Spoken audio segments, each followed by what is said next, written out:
Olá, meninas, boa tarde! Hoje, 3 de julho, uma tarde não muito quente, mas muito ensolarada aqui em Recife. E aí, no seu estado, como é que tá?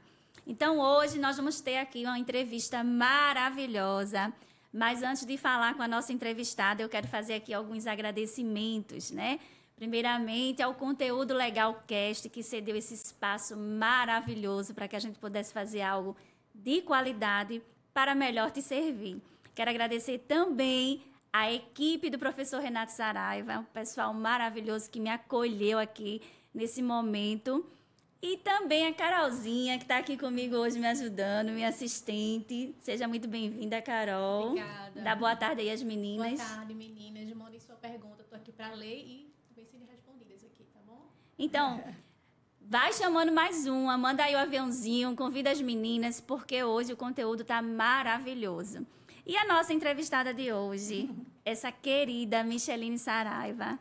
Eu quero dizer, já falei nos bastidores, né, mas vou repetir, que para mim é uma honra estar aqui lhe entrevistando. Disse já que você é uma mulher corajosa e ousada, né, por abrir sua intimidade por conta de um propósito, por conta de uma causa. Isso me deixa muito feliz. Muito obrigada por ter aceitado o convite. Obrigada a você, Paula. Também para mim é um privilégio estar aqui com você, poder falar sobre esse assunto, principalmente com alguém assim tão especial quanto você. Eu fiz sua mentoria, foi uma mentoria que me agregou bastante. E eu também pude perceber o seu coração naquela mentoria. Então, realmente é um privilégio estar aqui com você hoje. Sinto-me lisonjeada, viu? Então, Micheline, um assunto bem delicado, né? Eu acho que nem todo mundo, enquanto adulto, né, Sim. tem, assim, essa coragem de abrir o coração, de expor a intimidade, de dizer, né, eu passo por isso, né, e eu quero ajudar, enfim. Eu quero saber todos os detalhes, né, já que você se disponibilizou, e vamos ajudar outras mulheres, porque é um assunto muito mais comum do que a gente imagina. Inclusive, como terapeuta em graduação ainda, eu tenho visto por aí muitas mulheres com conflito de identidade, porque não se conhecem. O autoconhecimento ajuda muito no desenvolvimento pessoal. E, às vezes, é um diagnóstico que você não tem. Sim, não é isso? Então, eu quero começar te perguntando como você percebeu que podia ter a condição e o que te motivou a buscar esse diagnóstico. Tá. Paula, eu acho que, como a maioria das mulheres adultas que recebem o diagnóstico, a maioria delas vem porque elas viam no filho essas características. Sim. E comigo não foi diferente. Eu tive o meu segundo filho e logo cedo eu vi que havia algo diferente nele, né? Por exemplo, ele tinha problemas sensoriais, problemas, por exemplo, para pisar na areia. Ele tinha problema sensorial, ele ficava com nojo, ele não suportava aquela areia. Quando eu fazia tipo, um réveillon para a minha família, aí ele se abraçava nos meus braços, não queria, chorava muito, como se estivesse no meio de alguém, assim, sei nem de quê. Né? Muito assim, desesperado. Né? E aí eu botava ele no braço, acalentava, dançava com ele, brincava, mas eu fui acostumando ele aos poucos, porque isso também é uma característica interessante do autismo que eu acho importante ser repassada. No autismo, todas as pessoas autistas aprendem. Sim. Então, assim, a gente precisa ensiná-los desde criança. Né? Então, aos poucos, como eu fiz para tirar essa questão dele do toque. Da areia, né? Da sensibilidade à areia. Eu comecei a fazer bife à milanesa em casa com ele. Sim, e aí, depois descia na praia com ele e dizia assim, filho, mamãe, hoje é o bife. Vamos? Aí ele me girava de um lado, girava do outro, e eu sorria muito, brincava muito. E aí ele foi e ama a praia. Até hoje, né? Hoje ele é um adolescente e ama a praia. Com relação à festa, ele também gosta de festa. Né? Ele também gosta de festa. Porque ele foi se acostumando, a gente vai ensinando e vai se acostumando. Então, assim, eu via diversas características, né? Empilhar os carrinhos, via muitas. E com 4 ou 5 anos eu levei ele para uma neuropsicóloga, aqui em Recife, né? Que eu moro em Recife. Só que eu creio que naquela época, há mais de 10 anos atrás, ainda não tinha tanto conhecimento sobre o autismo. O autismo conhecido era aquele autismo mais do nível 3, com crianças que tinham deficiências intelectuais, né? E, assim, o meu filho, ele tinha o cognitivo muito preservado, até adiantado demais. Falava com requinte, com rebuscada, fala. Então, assim, elas não detectaram, disseram tudo que era coisa da minha cabeça. Mas a cada vez que eu ia buscar na escola, eu acho que muitas mães de autistas passaram por isso, né? A culpada é sempre as mães criam aquilo, né? Elas tem esse estereótipo, infelizmente. Tem, não é? Muitas vezes a gente vê aquilo que é diferente, mas as pessoas dizem que a gente está criando, como se a gente gostasse de criar problema, né? Eu ia buscá-lo na escola e eu via que ele estava brincando sozinho. Eu perguntava à professora, a professora disse, não, ele interagiu. Mas qual era a hora que ele interagia? Outra coisa para a gente atentar, qualidade da interação. Né? Não é simplesmente interagir. Ele interagia na hora que a professora dizia, quanto é 2 vezes 2, 3 vezes 2, 4 vezes 2. Aí ele ia com o intelecto alto, superdotado, então ele respondia. E a professora achava que ele estava tudo bem porque estava interagindo, ele não estava sozinho. O estereótipo de que autismo tem que ficar sozinho. Não, sim, mas era nesse momento. Mas não havia qualidade na interação com o colega. Tipo, eu gostar de estar com o colega, eu gostar de brincar da mesma coisa com o colega, eu emprestar, eu receber um não. Enfim, não havia essa qualidade nessa interação. E passou-se o tempo, fiquei estudando, né? Uma coisa também bem interessante no autismo é que a gente vai, digamos assim, os desafios vão ficando maiores. Sim. Então, à medida que esses desafios foram ficando maiores, eu tive que aprender a estudar bastante. Eu fui aprender a estudar. E cada coisa que eu li, eu dizia, ei, mas eu sou assim. Esse negócio eu também tenho. Foi se identificando. Nossa, e meu filho é muito sincero. Eu digo, pô, eu sou sincericida. Né? Sincericida. Eu sou. Ao extremo. Ao extremo, né? Ai, meu filho tem horas que não gosta de estar interagindo com as pessoas. Eu disse, olha, eu gosto. Depois eu falo sobre isso, mas assim, eu gosto. Mas não é toda hora. Tem uns momentos, né? Por exemplo, eu tenho que estar relaxada, eu tenho que estar tranquila, né? E aí, eu comecei a dizer, mas eu tenho isso também. E eu tenho aquilo também. Eu comecei a dizer, e aí onde foi que eu parei nisso? Eu dizia, não, mas eu não sou autista, porque também tem um mito muito forte no autismo de que a autista não tem empatia. E eu dizia, como se eu choro com a dor do outro? Né? E aí, fui estudando, e eu aprendi que havia 2 tipos de empatia. A empatia cognitiva, que é aquela que alguém me conta algo, e a empatia emocional, que é aquela que eu sinto que a pessoa está sentindo. E o que é que eu me percebi? Às vezes eu tinha um pouco de dificuldade com a empatia cognitiva, que é a questão do autismo. Por exemplo, aconteceu o 11 de setembro, né? Aquele atentado do 11 de setembro. Na hora eu ficava assim, mas eu não conseguia chorar quando as pessoas choravam. Sim. Porque, digamos assim, era algo novo que eu nunca tinha vivenciado, né? E nem nunca tinha ouvido falar. Quando é que eu fui chorar? Eu fui chorar quando eu fui ler os relatos das pessoas. Entende? Eu não conseguia dimensionar aquilo. Mas, ao mesmo tempo... É como se você precisasse de um tempo para aquela informação se assentar. É como se eu precisasse de saber exatamente o que você passou para que aquilo... Me comover, se eu tivesse algum tipo de reação. Agora é diferente. Quando eu já passei por aquela situação, alguém perto de mim já passou por aquela situação, é como eu disse, a gente aprende. Entende? Sim. Mas se for algo novo... eu preciso de um tempo para aprender. Isso no cognitivo. Mas no emocional, eu acho que o que a gente não tem de cognitivo, a gente tem de emocional. Pelo menos. A reação é imediata.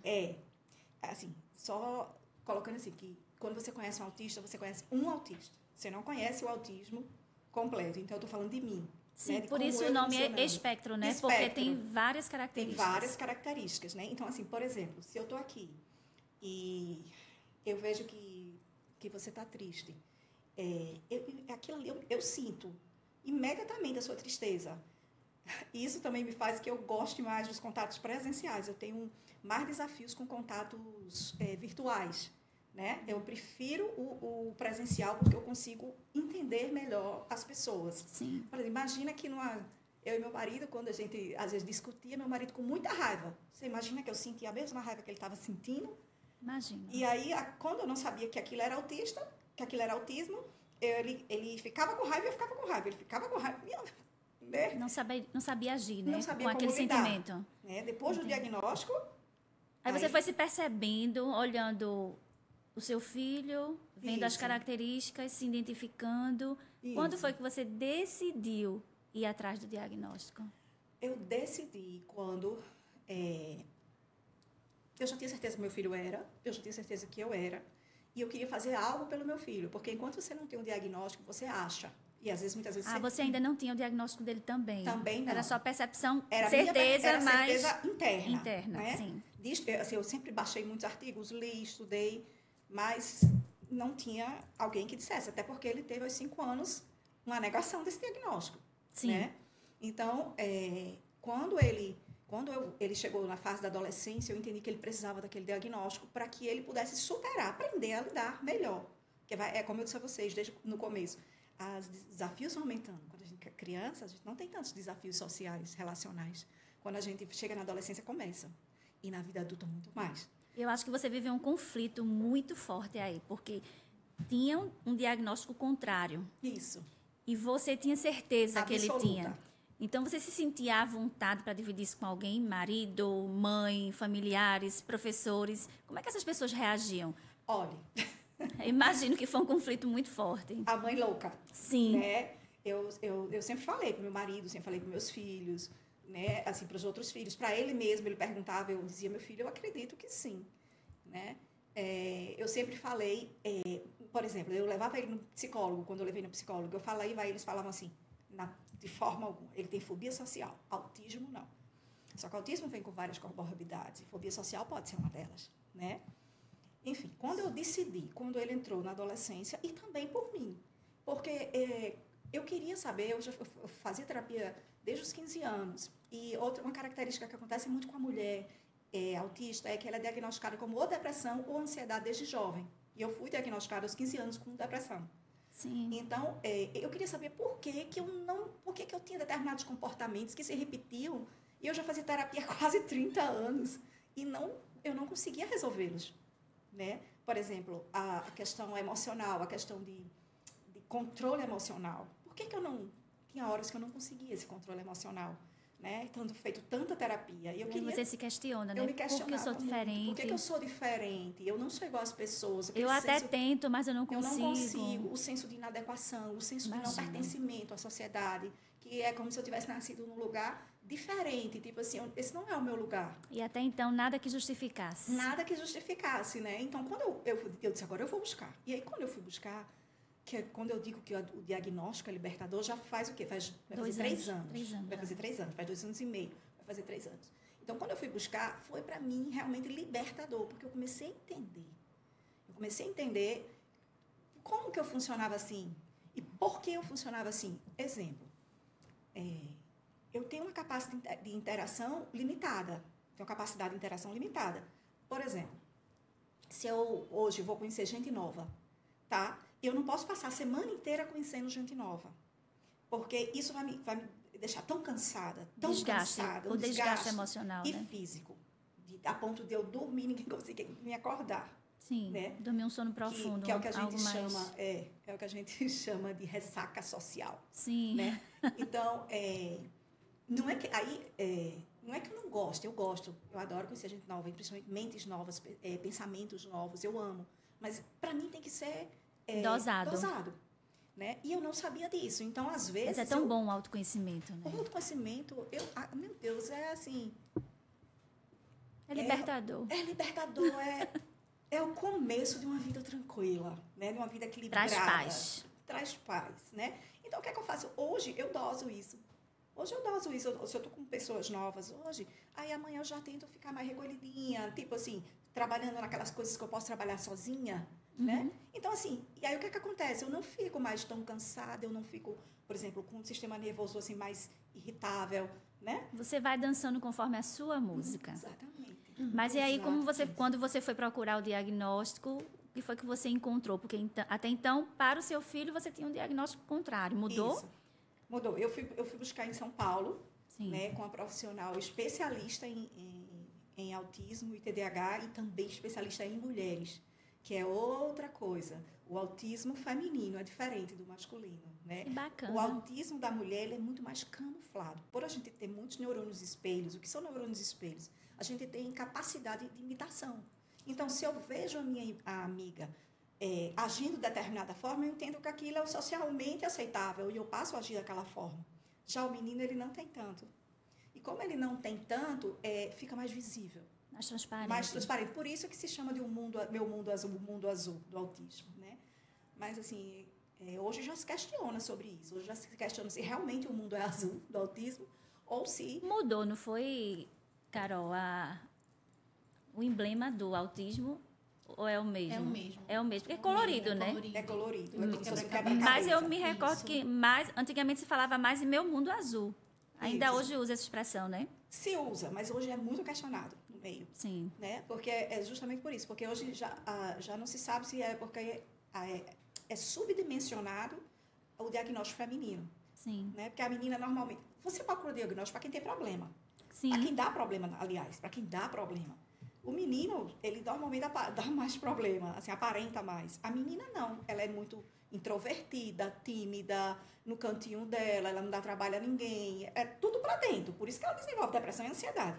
É como uma característica também meiga dela, da própria mulher. Isso, Né? exato. E aí passa despercebido. Só vai vir à tona quando ela tiver com mais necessidade de interações sociais. Aí você foi lá em São Paulo, era uma clínica especializada para mulher. Isso. Não, na verdade ela é uma clínica completa, mas ela tem essa especialidade em mulher. Tem várias mulheres sendo diagnosticadas por ela, Sim. né? Porque ela começa a entender que é um pouco diferente, né? E aí foi através dela que eu cheguei, né, no meu diagnóstico. E aí também, imediatamente, levei o meu filho, que também recebeu o diagnóstico. Como foi receber essa notícia? Eu, na verdade, eu vou até me antecipar na próxima pergunta, mas só um minuto, eu quero saber, você que está aí assistindo, você já convidou uma amiga? Essa entrevista é de utilidade pública, você precisa divulgar essa entrevista. Vai ficar gravada? Vai ficar gravada, mas ao vivo a gente pode esclarecer a dúvida de uma pessoa que não tem tantas chances de ir, por exemplo, a São Paulo. Então, por favor, meninas, me ajudem, colaborem, divulguem essa live, mandem a sua pergunta. Tem alguma pergunta, Carol? No momento ainda não. A gente está esperando aqui, tá? Então, a minha próxima pergunta, e aí você já vai juntando... Você divulgou lá nas redes sociais que descobriu o diagnóstico foi libertador. Eu queria que você comentasse sobre isso. E continuando a pergunta anterior, né? Você descobriu o diagnóstico e a partir daí, como foi? Depois que eu descobri, minha vida mudou muito. Por exemplo, meu casamento é outro. Né? Coisas que eu fazia e que meu marido entendia que era capricho meu, ele entendeu que não. Por exemplo, às vezes ele me convidava para sair e eu dizia, amor, eu não estou em condição hoje de sair. Eu estou me sentindo hoje, assim, cansada, eu preciso descansar, eu preciso ficar um pouco sozinha. E o que é que ele entendia? Como é que a mente dele entendia? Não, ela só quer sair quando ela quer.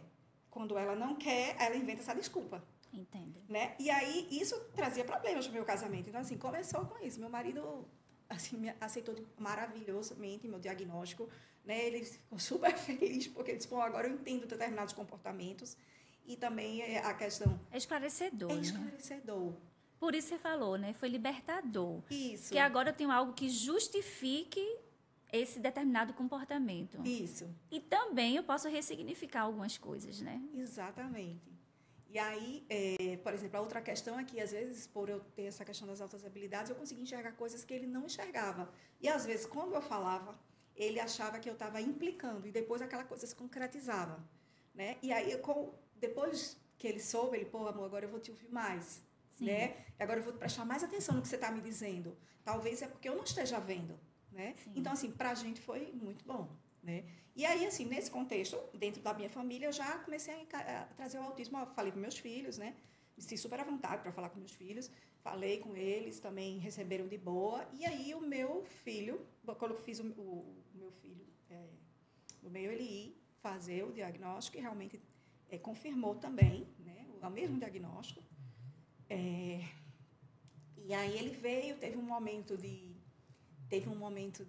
aquela que balança a gente quando a gente recebe o diagnóstico, sabe? Sim, eu imagino. Você começa a olhar assim, poxa, muita coisa que como eu vi o mundo, às vezes nem era como o mundo era, como o meu pensamento era. Então você tem que ressignificar muita coisa. Você já tinha o conhecimento do que se tratava, né? Então, já. Quando recebeu o diagnóstico, já recebeu o diagnóstico baseado no conhecimento. Isso. Porque o desconhecido às vezes assusta. Mas no caso de vocês foi tranquilo, porque vocês já sabiam o que acontecia antes e como vai se comportar a partir de agora. Mas só esse ressalto só assim, que mesmo sabendo... Assustou? Assusta. assusta, Imagino. sabe? Você passa um período de luto. Até você... Assim, graças a Deus foi pequeno esse período de luto, porque a gente já, como você disse, a gente já conhecia. Talvez a importância do diagnóstico precoce seja a chave para esse processo aí que você não precisaria ter passado. Exatamente. E acho que passa, todo mundo passa, segundo os relatos que eu ouço de mães, todas passam, mas com certeza você poder agir com seu filho menor, enquanto o cérebro ainda está, digamos assim, produzindo muito mais neurônios, né? Tem muito mais capacidade de se adaptar, digamos assim, de se melhorar. Quanto mais cedo, maior a capacidade da gente chegar mais longe com essa criança autista. Entende? E eu quero ressaltar aqui, meninas, que eu falei aqui em diagnóstico precoce e não tardio. Nunca é tarde para você correr atrás, para você ir fazer os exames. E se você sente, a gente vai falar aqui daqui a pouco das características, não é uma regra, tá? Mas pode ser que ajude para alguma coisa. Você entenda que Micheline falou aqui que foi observando o filho e foi se identificando. Então, por que não correr atrás? Por que não fazer os exames? Tudo isso ajuda no diagnóstico que vai trazer essa liberdade. Não é isso, Micheline? Isso. E aí o meu filho foi mais rápido ainda na aceitação. Né? Já tinha a mãe, que já tinha se aceitado, e ele foi muito mais rápido. Ele passou 1 ou 2 dias. E aí ele chegou para mim e disse assim, mãe, olha, eu contei para todos os meus amigos que eu sou autista. E eu ainda não tinha contado para todo mundo. Como foi na escola, assim, coordenação, diretoria? Como foi que eles reagiram a essa notícia? Foi tranquilo? Foi tranquilo. Eles não... Tipo, eu simplesmente comuniquei e tudo bem. Estava tudo bem. Assim, a escola que ele está, já olha ele de uma forma mais individualizada. E hoje tem uma educação inclusiva, né? Depois da lei, depois de 2012, a gente já vem vendo as escolas já preparadas. Não são todas, mas eu acho que uma grande maioria já tem uma educação inclusiva. Escolas. Agora, assim, isso, assim, essa questão específica da escola, necessidade da escola, não acontece no caso de autistas de nível 1 de suporte com superdotação. Porque como eles não dão trabalho na escola, né? Entendi. Tipo assim, eles estão sempre assim, com notas muito altas. Sim, vida normal, vida que segue. Vida que segue. Então, assim, eu não tenho muita experiência para falar sobre isso, mas já tem algumas escolas preparadas. Né? E aí, quando ele disse isso para os amigos, ele disse que um dos amigos se afastou e o restante continuou na mesma. Ele disse, e esse amigo se afastou, depois voltou. E eu falei assim, você não teve medo, né? Você não teve medo do preconceito? E ele falou assim, mãe, veja, eu sou a mesma pessoa, não sou? Eu digo, Aí ele disse assim, quem gostava de mim já gostava, né? Eu digo, quem não gostava continua sem gostar. Então, mãe, se alguém se afastar de mim agora, não é um livramento. Aí eu disse, tá certo, você está certo. Então, foi aí que eu já tinha essa vontade de falar na sociedade, assim, de falar abertamente, publicamente sobre o autismo. Por quê? Porque eu queria ser uma gotinha no meio do oceano, depositando, diminuindo o preconceito. Porque, de repente, uma mulher autista que tem sua própria empresa, que é casada, que tem seus 3 filhos, digamos assim, que tem uma vida normal, com suas adaptações. Com certeza tem muitas Michelines. Isso. Que não se identificam e precisam ouvir outras mulheres. Por quê? Geralmente, o autismo ele é diagnosticado na infância. O adulto não busca muito isso. Isso. Mas o adulto pode estar sofrendo com também algumas consequências e não tem coragem de fazer. Você está incentivando. Isso. De uma certa forma. E até para mães de autistas também, elas acreditarem nas potencialidades dos seus filhos e não ficarem sempre pensando, tipo assim, ele não vai chegar a lugar nenhum, a vida dele. Não, acreditar no seu filho. Sim. Né? Incentivar o seu filho. Eu acho que uma das coisas piores que pode acontecer no autismo é a gente ter pena do filho da gente. Imagino. Porque quando você tem pena, você enfraquece. Em todos os sentidos da vida. Em todos os sentidos da vida. Qualquer que seja. Então, na hora que eu acredito no meu filho, que eu acredito que ele chega esse que eu estou falando, tenho certeza que ele chega. E ontem mesmo eu falei isso para ele chega onde ele quiser. Isso. Né? Então, assim,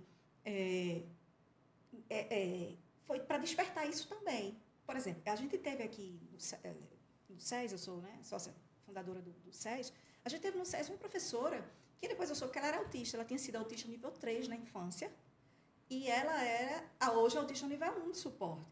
Mas ela não fala sobre isso. Então, o que acontece? Muitas mães de nível 3 de suporte, elas ficam assim, meu filho vai ser como? Como que ele vai ser?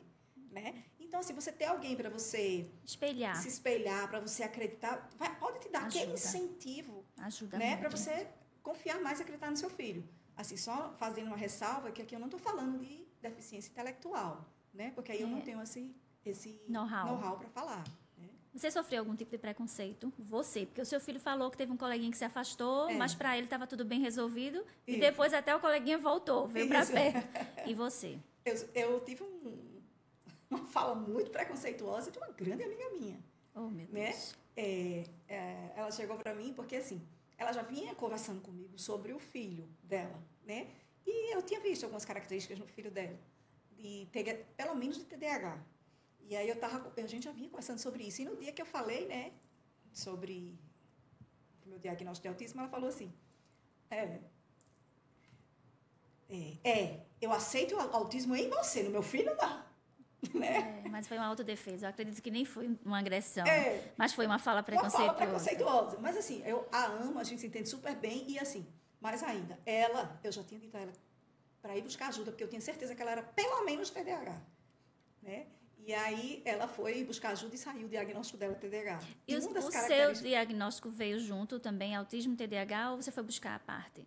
Não, a própria... Na própria clínica, na minha própria neuropsicóloga, ela disse que eu tinha um funcionamento de TDA, que é o transtorno de déficit de atenção, né? Uhum. E aí eu tenho mas não é algo, digamos, muito forte. Né? Entendi. Mas aí essa minha amiga que falou isso, ela falou também porque ela é TDAH. Então, o que é que acontece? O TDAH é extremamente impulsivo. Vai falando e Sim. fala que sem filtro também, às vezes. Sim, é uma característica, né? Então, hoje, estando consciente do diagnóstico, quais são os desafios, principalmente na área relacional? Eu acredito que facilitou, né? Mas, ainda assim, você deve encontrar alguns desafios, porque a gente não encontra pessoas preparadas. Mesmo sabendo, ainda assim, deve ter alguma coisa que você encontra desafio. Me fala aí. Fê, como eu te falei, teve muita coisa que melhorou, né? Meu casamento, com meus filhos, comigo mesma, emocionalmente. Mas, assim, eu continuo sendo autista. Então, eu tenho muito desafio. Por exemplo, eu faço amizade, certo? Mas eu tenho muitos desafios para manter a amizade. Por quê? Porque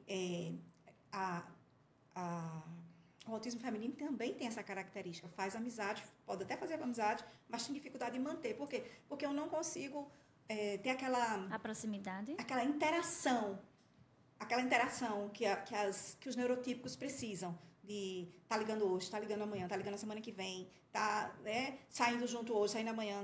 Não. O meu cérebro, ele funciona por partes. Então, às vezes, eu estou focada, hiperfoco.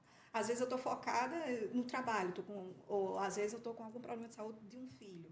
Então, naquele momento, às vezes, eu esqueço até de responder. Eu tenho esse desafio, eu tenho um desafio gigante. Não gosto de telefone, acho que a maioria dos autistas não gostam. A questão do WhatsApp. Eu respondo, mas às vezes demoro muito. Se eu estiver fazendo algo, eu demoro, depois é que eu vou me lembrar.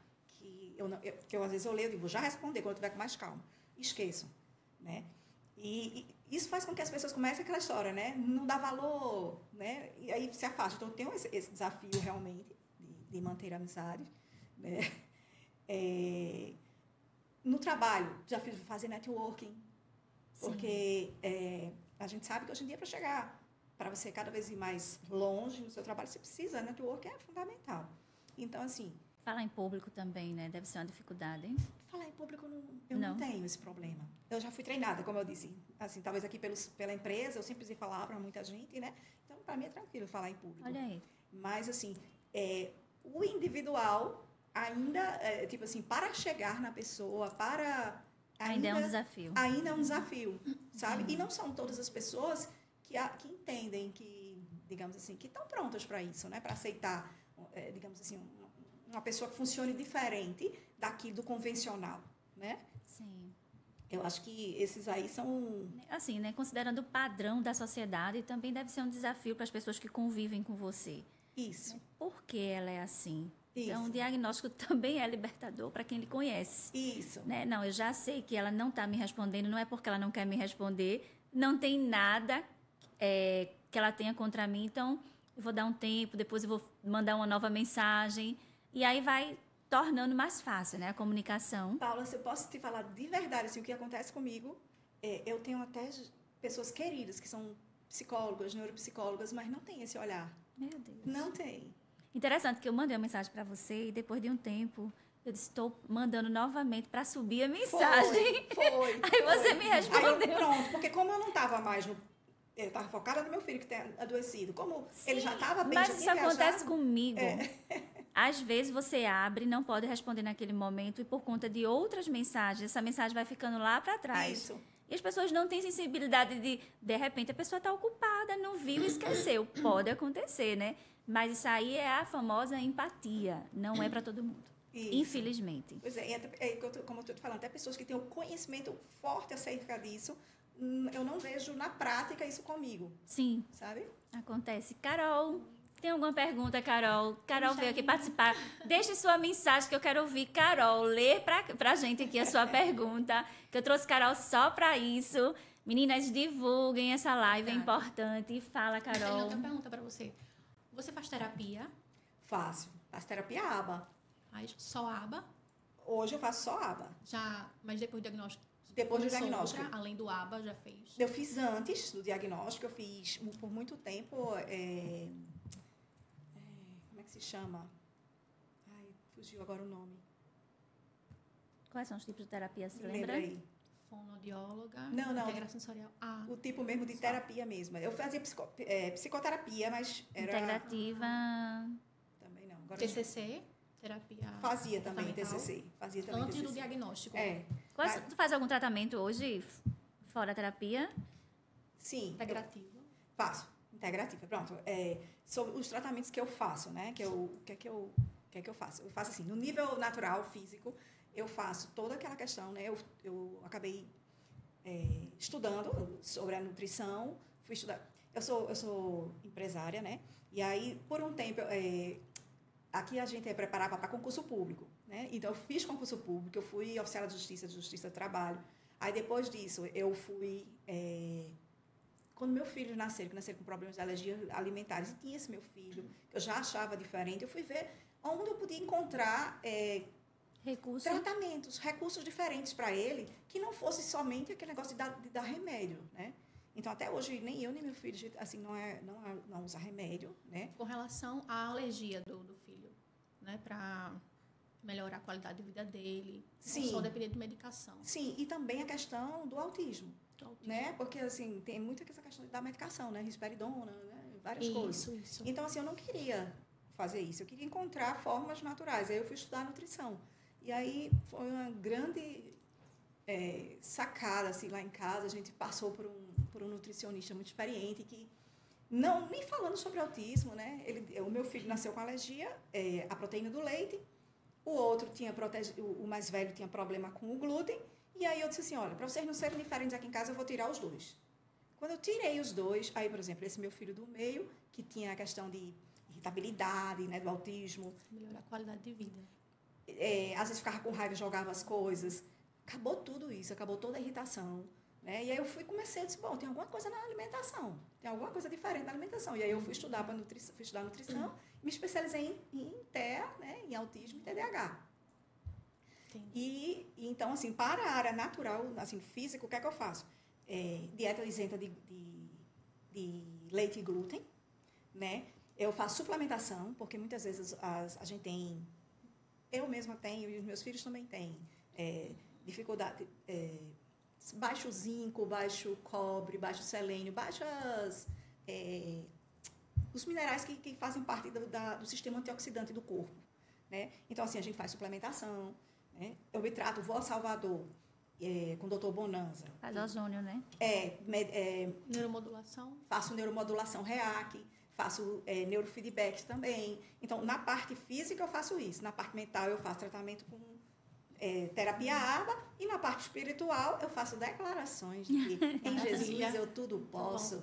Né? Tudo sarada eu posso e curada. em Jesus, sou sarada e curada. Né? E se eu tiver algum desafio, por exemplo, para socializar, eu digo, eu consigo me socializar bem, né? Eu vou fazer, eu uso em todos os níveis, os conhecimentos que eu tenho. E nessa parte nutricional, você acha que é um desafio também você estar com os amigos, saindo para conversar, um happy hour e ter dificuldade no restaurante não ter uma comida acessível para você, sem glúten, sem caseína, sem soja? Olha, veja, no começo foi. No começo foi. E hoje ainda é. Só que hoje já tem muitos lugares que a gente consegue escolher algo. E o que é que eu faço? Eu sempre estou saindo de casa com ou jantei, ou já almocei, já lanchei. E muitas vezes, já vou no restaurante, eu sei escolher algo que não tenha. Né? Mas, assim, o benefício de eu ter o meu humor tranquilo, de eu viver, assim, na paz, compensa, né? Compensa muito, sabe?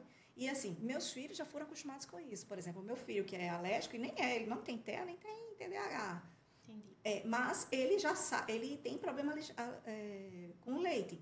E aí, por exemplo, ele vai para o McDonald's com os amigos com a marmitinha dele. E ele aprendeu a encarar isso com naturalidade. Então, vocês não se sentem excluídos quando está com os amigos, mas precisa manter a dieta. Exato, né? Exatamente. A gente tem esse entendimento, e foi isso que eu fiz quando eu disse assim, todo mundo aqui em casa vai fazer a mesma dieta para eles não se sentirem diferentes, né? Mas aí a gente viu os benefícios e a gente começou a entender que, tipo assim, esse meu filho não pode comer por causa da alergia, esse aqui não pode comer porque vai ficar mais irritadiço por causa do TEA. Enfim, várias pessoas passam por diversos... como é que eu digo? Tem vários desafios. O nosso é esse. No aniversário é a mesma coisa. A gente sabe fazer coxinha maravilhosa, sem glúten. A gente sabe fazer pizza. Se você comer a pizza da gente, né, você vai ver. Então, assim, a gente viraram Masterchef. Desenvolvemos novas habilidades, entende? É pegar o limão e fazer a limonada. Sim. Né? É não ter pena da gente mesmo. Né? Uma questão de sobrevivência, né? Você Isso. aprende. Vamos falar um pouquinho sobre as características, né? Conforme a gente prometeu lá na divulgação. Como foi que você descobriu, assim, você foi olhando as características, o que mais te chamou a atenção para você ir correr atrás do diagnóstico? Do meu filho ou do meu? Seu. Do meu, vamos lá. Timidez exacerbada, era muito tímida. Eu tive um negócio que se chama mutismo seletivo, né, na adolescência. Quando começa, como eu falei para vocês, quando começa a questão da socialização, né? Então, eu tinha um namoradinho e lá na turma dele eu não conseguia conversar com eles todos. Eu ficava calada, muda. Inclusive, meu apelido era Mudinha. Então, eu tive mutismo seletivo. Né? Como eu falei para você, a questão da dificuldade de manter amizades. Hiperfoco. Quando eu gosto de alguma coisa, eu vou até o fim estudando aquilo. E, às vezes, eu vou deixando o resto de lado. Né? Eu tenho hipersensibilidade sensorial. Hoje, eu só tenho auditiva. Mas eu já tive a luz e a textura de tecidos, me pinicavam tecidos, né? Hoje eu tenho barulhos fortes. Você superou isso com terapia, a sensibilidade sensorial? Eu superei isso, sinceramente, melhorou muito com a questão da alimentação. É como se fosse diminuindo. Aí o que é que acontece? O que eu percebo? Quando eu vou, por exemplo, se eu passar por momentos estressantes, eu já vou contar um momento estressante na igreja essa semana.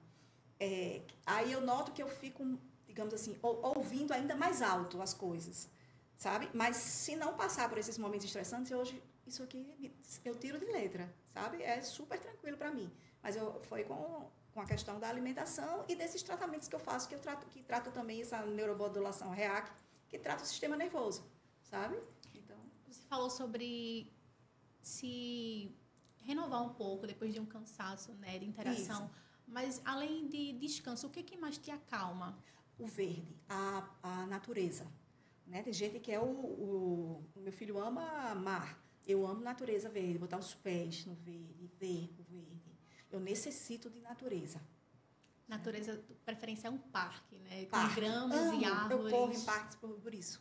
Porque isso me Na terapia, a gente usa, né, como um subsídio para manter esse equilíbrio, coisas âncoras, né? Fazer algum gesto ou ter alguma coisa que você, quando se sentir um pouco mais tenso, se recorrer àquilo, funciona muito também. Tem pessoas que fazem isso assim, na mão, sim, sabe? Ou cruzar as mãos. Sim. Aquilo ali é uma forma de você uma âncora para que você se lembre que você pode manter o equilíbrio. Uhum. É bem interessante também. Também. Mas você estava falando aí das características. Isso. Por exemplo, eu necessito balançar o corpo antes de dormir. Eu me boto para dormir. Ninar, eu menino. E é bem engraçado que quando eu tô com meu marido, aí eu tô assim, segurando, aí eu fico assim, ó, apertando. Aí ele faz, amor, para, sabe? Me deixando nervoso.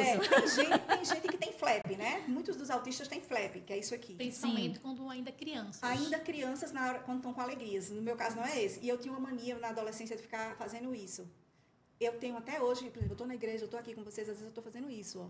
É como se aquilo ali fosse me acalmando, Pode sabe? ser uma forma, uma âncora, né? De repente chama, assim, no nosso vocabulário autistês, a gente chama de STEAM, né? STEAMs. Bem interessante.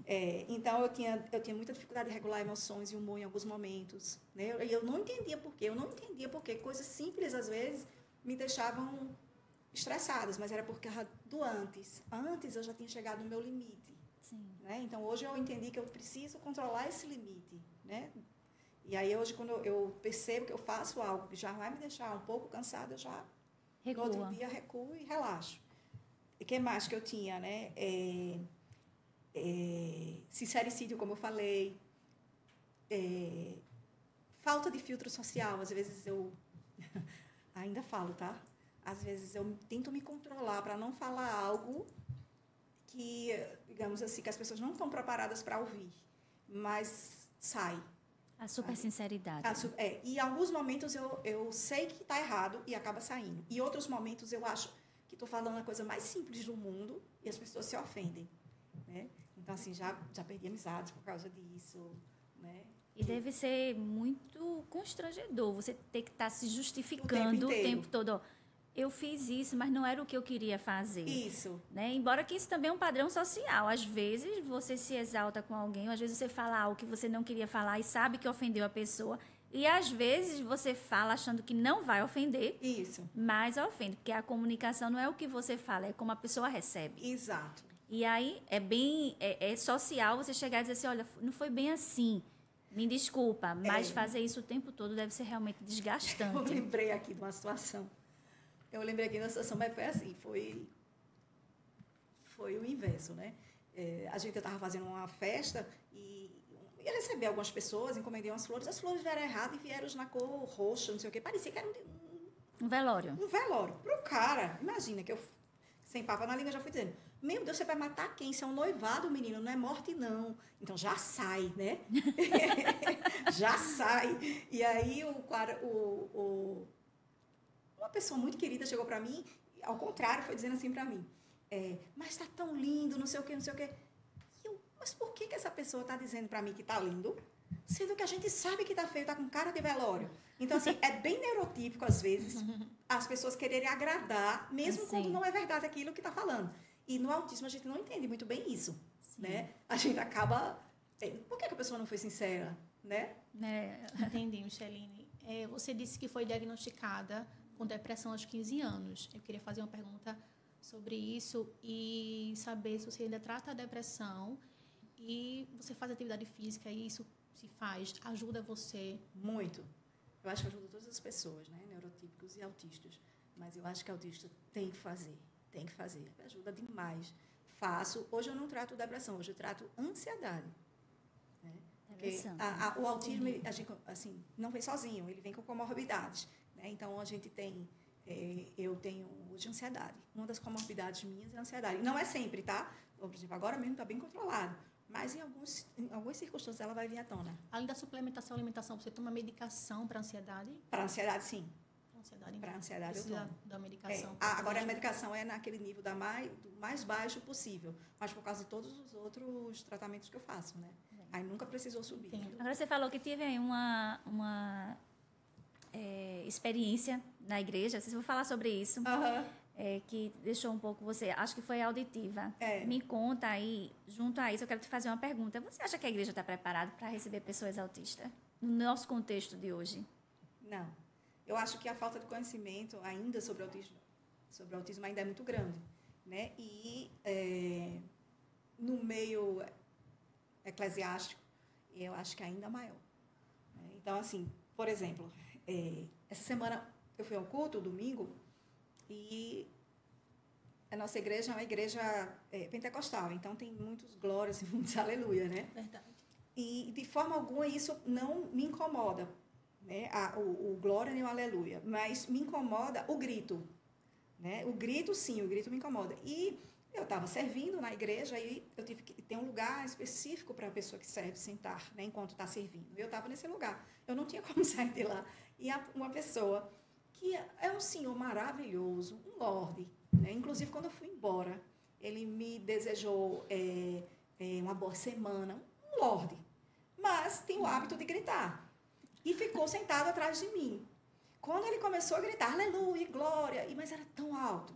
Aquilo começou a entrar no meu ouvido de um jeito que eu pensei que eu ia desmaiar ali mesmo. Imagina. Porque eu fiquei tipo, fora de mim. Eu ia sair, aí eu saí. Eu não conseguia assistir o culto completo. Eu saí, simplesmente saí.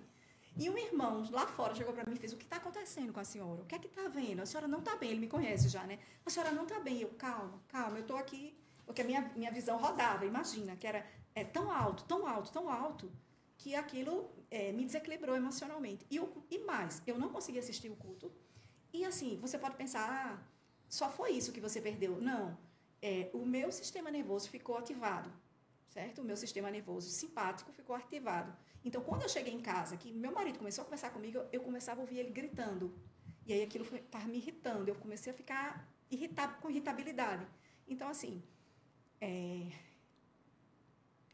eu já conversei com o pastor sobre isso, sobre a questão de ter autismo e tudo, mas, assim... Como é que a gente poderia melhorar? Como é que a igreja poderia, assim, ser parceira nesse sentido? Porque, nesse contexto, teria que ter conscientização. Isso. Não tem como a igreja em si impedir uma pessoa de falar alto, mas uma conscientização, falar mais sobre o assunto, isso. Talvez fosse necessário. Isso, eu acho isso, que a questão toda é conscientização.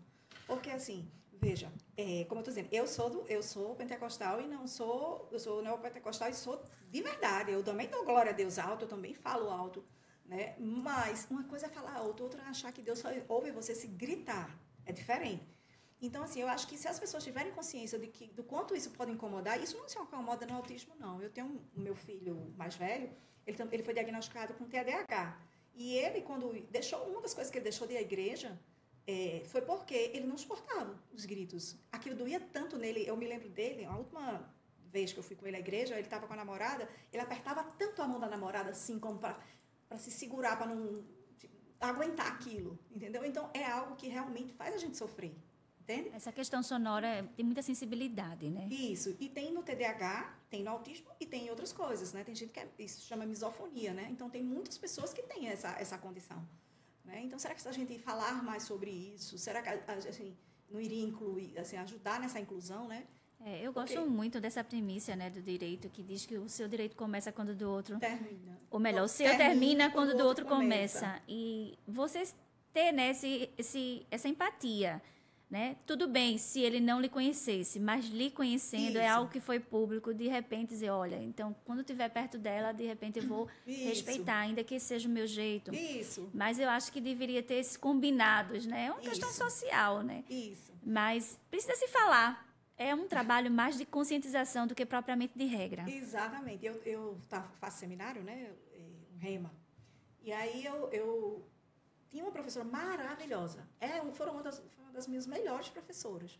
Mas, você sabe quem é, né? Sim, sim. E aí ela, para acordar a turma, ela dava um grito, mas era um grito, né? Assim, bem... Eu sei quem é isso, também. Né? É uma maravilha. Ela é maravilhosa. É uma característica dela. Ela usa isso como artifício. Como artifício para que as pessoas acordem, né? Para manter a atenção das pessoas. Mas isso para você... Mas isso para mim me fazia querer correr de lá. Sabe? Nossa, então para mim foi um sacrifício. Eu podia ter 2 faltas, eu tive as 2 faltas, se pudesse eu teria mais, porque não me fazia bem. É engraçado que a gente... Nós como pessoas, né? A gente diz assim, eu tenho o meu jeito, eu sou assim, pronto. Mas, na verdade, a gente precisa entender, né, que o outro depende da sua compaixão. E você falou de empatia, eu gosto muito sempre de estar falando que a compaixão é é prima da empatia, né? É bem perto. A empatia você se coloca no lugar do outro, mas a compaixão você faz algo pelo outro. Isso. Então, o que seria? Eu gosto de ser assim, mas eu vou renunciar ao meu querer para agradar o outro. Então, a empatia você entende, você se coloca no lugar, mas a compaixão eu vou fazer algo para aquela pessoa se sinta confortável. A compaixão ela vai além, você entende? Isso. Então, essa política de convivência, né? Essa política social, as pessoas dizerem assim, poxa, ela se declarou na rede, eu já sei que ela tem o autismo, então quando eu estiver perto dela eu vou agradar. Isso é muito bacana, né? E assim, como irmãos em Cristo, principalmente no âmbito eclesiástico, é que isso deve ter mesmo. A nossa igreja, né, falando aqui especificamente sobre o nosso ministério, que é o mesmo, a gente já tem uma política muito inclusiva com crianças. Carol é tia de departamento infantil e ela fez um treinamento recentemente que tratou sobre esse assunto, sobre TDAH, autismo, e é algo realmente que a gente está inovando nesse sentido e é muito essencial. Mas não se esqueçam que também tem adultos que precisam dessa... As crianças crescem. As crianças crescem, gente. Tem adultos que precisam também dessa compaixão. O que é que eu sugiro, né? Como corpo pastoral de igreja, né? Como faço parte do corpo pastoral, é que a gente abra mais oportunidades para se falar sobre o assunto. Isso. Que é por Tem isso tanta gente capacitada, né? Por isso que eu estou muito grata a você por poder falar sobre o assunto. E sabe, assim, uma coisa interessante é que, por exemplo, depois que eu tive esse diagnóstico de autismo, né, que eu recebi o diagnóstico, eu comecei a ver várias pessoas ao redor, como eu até estava falando antes, né? Por exemplo, minha secretária, a filha da minha secretária, outra secretária aqui do trabalho também. A professora, né? Filho, uma professora. Eu tinha um motorista, o filho do motorista, o próprio motorista que está sem diagnóstico. Então, assim... Está mais perto do que a gente imagina. Tem muita gente, o autismo é algo muito perto da gente. Agora, tem pessoas que não querem ver, aí querem mais caro, mas é muito mais bacana, libertador, suave, tranquilo, quando a gente encara ele de frente, vê como é que ele é e tira as potencialidades dele, né, e descobre como minimizar as dificuldades dele. Uau! A Bíblia diz, inclusive, em Romanos 15, que a gente deve acolher o outro, assim como Jesus nos acolheu. Uhum. Então, estamos sendo desafiados, né? Eu diferente do departamento infantil hoje em dia, o principal motivo, né? O principal do departamento infantil é alcançar o coração da criança com o amor de Deus e levar ela a uma experiência com ele. Mas, além do espiritual, a gente precisa ter a parte pedagógica de como vai implementar a palavra de Deus para uma criança. A gente está preparado no amor, no amparo. E muitas vezes a família, né, a gente recebe, uma criança recebe também uma família, a gente está recebendo o melhor de Deus. Então, a igreja deve ser o primeiro lugar. O lugar das crianças, o lugar da família é na igreja. Exato, até porque Jesus vai fazer uma transformação gigantesca. Veja, eu só obtive o meu diagnóstico dentro da igreja, depois que eu me converti. Eu me converti faz o quê? 3 anos e alguma coisa, 4 anos quase. E foi Deus que me conduziu ao diagnóstico, para que eu tivesse essa libertação, porque Deus cura de diversas formas. Ele cura instantaneamente, ele cura devagarzinho, e também ele te ajuda, né, a você ir se melhorando. Isso. Né? Então, assim, o que Deus fez por mim foi depois que eu me converti que eu tive esse diagnóstico. Então, eu acho que a igreja, assim, precisa mais falar sobre isso, sabe? Precisa ouvir. É um assunto muito real. É muito real. Precisa ouvir mais o adulto também, que tem muita coisa para falar. Inclusive, a gente vê mesmo, por exemplo, a gente vê algumas pessoas lá que têm sensibilidade auditiva, né? Você fica mais sensível, né? Eu consigo perceber as pessoas, né? Assim, essa aqui eu acho que tem TDAH, aquela ali eu acho que tem autismo, né? A gente consegue já. Eu, como terapeuta, agora também fico analisando. Não é para fazer, né? Mas é difícil, não.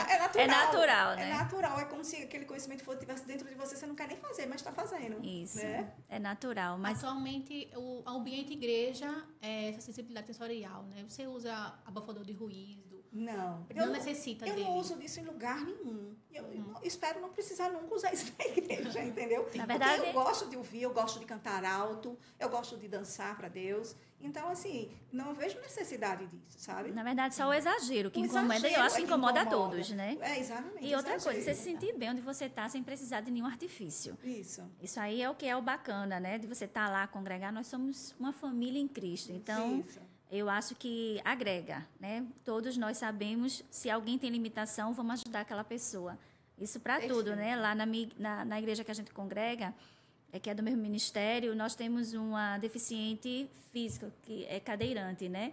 E a gente se adapta às necessidades dela. E tem que se adaptar, porque é lei. Inclusive, é lei. Inclusive, né, a lei, a Berenice Pian, ela fala dos direitos do autista, inclusive preferenciais. Se você conhece uma pessoa que é autista, dê sempre a preferência, porque isso é um direito, entre outras coisas. Mas nós já estamos chegando aqui ao finalzinho. Eu acho que foi bastante esclarecedor, uma conversa muito boa. Mas tem mais uma coisa que eu ouvi você falar na sua live, eu queria que você comentasse só sobre isso, para a gente encerrar. A questão de abusos, das pessoas se aproveitarem da sensibilidade do autista, da ingenuidade. Isso tudo é muito real. É como eu disse, autista é ensinado, né? Então, a gente aprende sobre isso. Aprende a ser menos ingênuo, né? Inclusive, uma das características que eu ouço muito adultos falando é que se tornaram pessoas desconfiadas, né? Porque foram muito ingênuos e muito enganadas, abusadas, né? Então, assim, é outro motivo que eu acho que a igreja precisa entrar e conversar. Porque, por exemplo, o índice de mulheres abusadas sexualmente porque são autistas, né? E elas nem sabem que são. É bem alto. Eu mesma me coloquei em situações de muito perigo na minha vida. E eu sofri abuso também. Né? Só que eu não sabia que era autista. Eu não sabia que aquilo era um perigo. Eu não tinha ainda a noção de que determinadas situações podiam ser perigosas. Né? Só que depois a gente aprende. Então, assim, eu acho que a gente precisa muito falar, muito da voz. Existem vários tipos de abuso. O abuso psicológico, o abuso psicológico, moral. O abuso moral. Às vezes a gente... Um líder que não lhe entende. Isso. E termina, né? Isso. Relacionamentos em que as pessoas dizem coisas e você acaba aceitando, porque, tipo assim, você é muito paciente, você acredita que a pessoa vai mudar. É uma ingenuidade muito forte, sabe? Que, como eu digo, a gente aprende também. Sim. Mas passa por isso também. Então, assim... Gente, tem que ter muito, assim, a gente precisa falar muito sobre isso. E uma das coisas que acontecem muito, por exemplo, no autismo, principalmente feminino, é o índice de suicídio nas pessoas com autismo. Nível 1 de suporte. Por quê? Porque são pessoas que elas têm muita consciência de como elas são diferentes das outras. Sim. Né? Do quanto elas não se adaptam àquele modelo exigido pela sociedade. Então, muitas vezes, elas preferem fugir pela morte. Né? Porque se sente diferente ao extremo. Se sente muito diferente. É muito diferente. Né? E a nossa sociedade ainda está engatinhando. Tem também as questões depressivas, que está atrelado, né? Também. Como característica. Também. Exatamente. Mas a questão da aceitação também. Da aceitação, de você saber que você é diferente, de você, por exemplo, por que sou mexe com a autoestima. Por que eu não estou fazendo amizades? Né? Enfim, são muitas coisas. E a gente vê no nível 3 de suporte, que é o autismo mais forte, né? No nível 3 de suporte, quem mais suicida são os cuidadores. Porque precisam de suporte. Nossa, essa informação para mim é novidade. Que interessante. Então, você veja, no nível 3, como eles não têm a noção do quão diferentes são, quem mais se cansa são os cuidadores, que estão ali todo dia com aquela mesma situação, que é uma situação bem desafiadora, realmente. E no nível 1, são as próprias pessoas. A gente também tem na lei falando sobre os cuidadores. Eu achei interessante você falar agora, porque eu estava vendo que a lei protege, ou melhor, a lei abarca, né, os cuidadores, pensando também na saúde mental deles. Sim. É interessante, eu tinha visto isso, você falou agora, me chamou a atenção, que os cuidadores também têm privilégios. Sim. Inclusive de estar em locais para acompanhar as pessoas que têm autismo. Isso. Alguns, né? Mas eu vi na lei também algo em relação ao cuidado com os cuidadores. Tem que ter. interessante. E era uma coisa que, assim, se eu puder deixar algum recado, né, assim, para as pessoas, né, que têm esses desafios na sua família. A primeira coisa que eu diria era justamente assim, cuidem dos cuidadores. Cuidem dos cuidadores, porque a pessoa que cuida do autista, ela precisa ter uma boa saúde mental.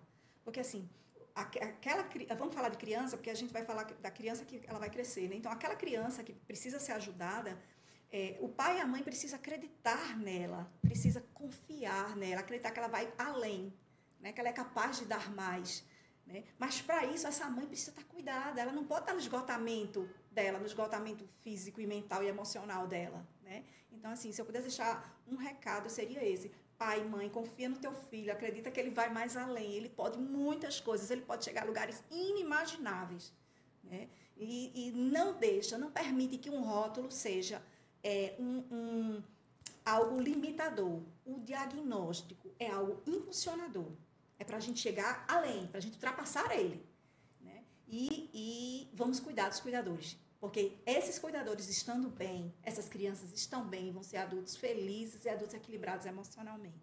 Muito bom, né? Eu quero aqui complementar esse apelo, né? Seja você uma rede de apoio.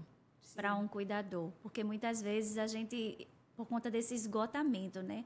A gente requer muito e a gente não dá suporte. É aí onde entra novamente a compaixão.